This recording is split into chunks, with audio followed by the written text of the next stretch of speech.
بسم اللہ الرحمن الرحیم۔ عزیز سامعین،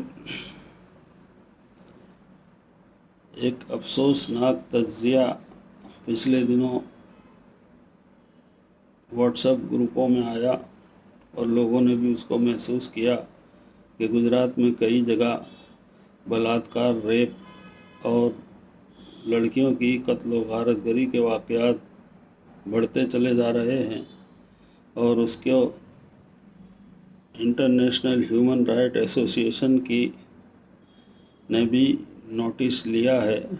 اور اس کے لیے 11 اپریل کو کلکٹریٹ کے سامنے پورے گجرات میں ایک آویدن پتر بھی دیا جانا ہے کہ جو ملزمین ہیں، جو سزا کے لائق ہیں، ان کو جلد سے جلد سزا دی جائے، اس کو منظر عام پر لائی جائے، اور جو پیڑیتا ہے ان کو زیادہ سے زیادہ بڑھتر دیا جائے، کمپنسیشن دیا جائے۔ بات صرف اتنی نہیں ہے، ہمارے ملک میں جو فسادی طاقتیں ہیں، جن کو محبت، امن، چین، سکون سے کوئی لینا دینا نہیں ہے، ان کو فساد پیدا کرنے میں ہی مزہ آتا ہے،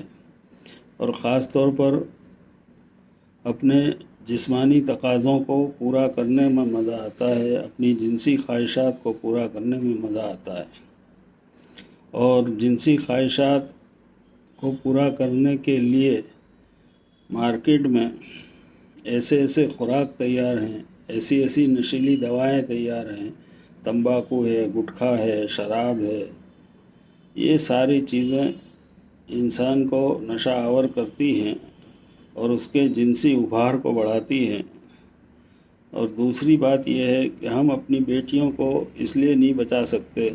کہ ہم بیٹیوں کو معصوم سمجھتے ہیں، بیچاری تو ابھی بچی ہے، اور اسی بچی کو ہم اپنی خدمت کے لیے اپنے گھر کا سودا لانے اور گھر کی سبزی، دودھ وغیرہ لانے کے لیے اس کو دکان تک بھیجتے ہیں، یا اپنے گھر کا سامان خریدنے کے لیے اس کو مول مارکیٹ میں بھیجتے ہیں، شاپنگ سینٹروں میں بھیج دیتے ہیں، اور بھروسہ رکھتے ہیں کہ ہماری بچی ابھی تو بچی ہے، ابھی جوان نہیں ہوئی، حالانکہ وہ جوانی کی عمر تک پہنچ چکی ہوتی ہے، اور وہ بچی اگر روزانہ کسی ایک خاص روٹ سے اپنے گھر سے نکل کر بازار تک جاتی ہے تو اس پر بری نظر سے دیکھنے والے کچھ نوجوان جو ان ایجوکیٹڈ بھی ہوتے ہیں اور اپنی جنسی خواہشات کو پورا کرنے کے تمنا رکھتے ہیں، تو وہ بارہا جب اس کو دیکھتے ہیں تو پھر اس کے پلاننگ بھی بناتے ہیں، کیونکہ دل میں خواہشات تو ابھری ہوئی ہے، جسم میں جنسی ابھار بھی ہے، اور وہ لڑکی بھی جوان ہے، اس کے اندر بھی کچھ انماد اور کچھ امنگیں ہوتی ہیں، تو جنسی ابھار کے ذریعے ایک دوسرے کی کشش پیدا ہوتی ہے۔ اسی طرح موبائلوں میں جو اشلیل فلمیں آتی ہیں، یا قسم کی مختلف گیمز جس میں پب جی اور فائٹنگ جیسی گیمیں جو انسان کو، خاص کر کے نوجوان بچوں کو اندر ایک لڑنے کا جذبہ پیدا کرتی ہے، اور وہ اس کی نقالی اپنے عام معاملات میں کرتے ہیں، تو پھر ایسے واقعات پیدا ہوتے ہیں، بلاత్కాر بھی ہوتا ہے، ریپ ہوتا ہے، زنا ہوتا ہے، اور اگر اس پر لڑکی آمدنی ہوئی تو پھر اس کے قتل اور ہتیا تک کی نوبت آ جاتی ہے، اور پھر حکمران اور معاشرے کے لیڈران سب کے سب بے بس اور لاچار ہو جاتے ہیں، خالی اس کو تف کہہ کے رہ جاتے ہیں، اس کو برا سمجھتے ہیں، لیکن اس کے اقدامات اور اس کے جو پریبڑ ہیں، جس کو میں نے اپنی فیس بک پیج پر لکھا بھی ہے کہ یہ تمام فیکٹرز جو ہیں اس کو دبانے کی ضرورت ہے، خاص طور پہ لڑکیوں سے، کنواری لڑکیوں سے اس طرح کی خدمت لینا اور ان پر خبر نہ رکھنا हो सके तो किसी बुढ़िया को, घर की किसी बड़ी औरत को साथ में लेकर चलना, या भाई को, छोटा भाई हो तब भी उसको साथ में भेजना, बड़े भाई को, या घर के सारे काम मर्द हजरात करें, घर के लड़के करें, और जो जवान हैं मर्द वो करें, और घर का सौदा वो लाएं, और औरतों को अच्छे तरीके से अपने घरों में रखें। जैसा कि वेदों में और ग्रंथों में भी कहा गया है, नारी तो जननी है, नारी तो जनेता है, यानी नारी जनने वाली है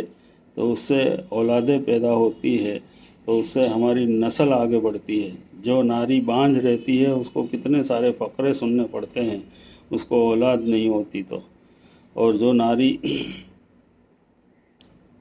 जब संतान को पैदा करती है तो हमारा खालिक और मालिक और सर्जनहार और पालनहार भी खुश होता है, और उसका रिस्क यानी उसकी रोजी, बच्चे की रोजी भी वो खालिक, मालिक, पालनहार, सर्जनहार दुनिया में उतारता है। पता नहीं किसकी रोजी कितनी उतरे, और इसी की वजह से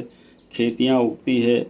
इसी की वजह से दरख्तों में फल निकल आते हैं, और दुनिया के अंदर ज़मीन में जितने ख़जाने हैं उसमें से सारी जितनी इंसानी ज़रूरियात की चीज़ें हैं वो निकलती हैं, वो आने वाली नस्लों की रोज़ी है। तो इसका ख्याल रखते हुए अगर हम इन चीज़ों का ख्याल रखेंगे तो ये बलात्कार, रेप और ज़िना जैसी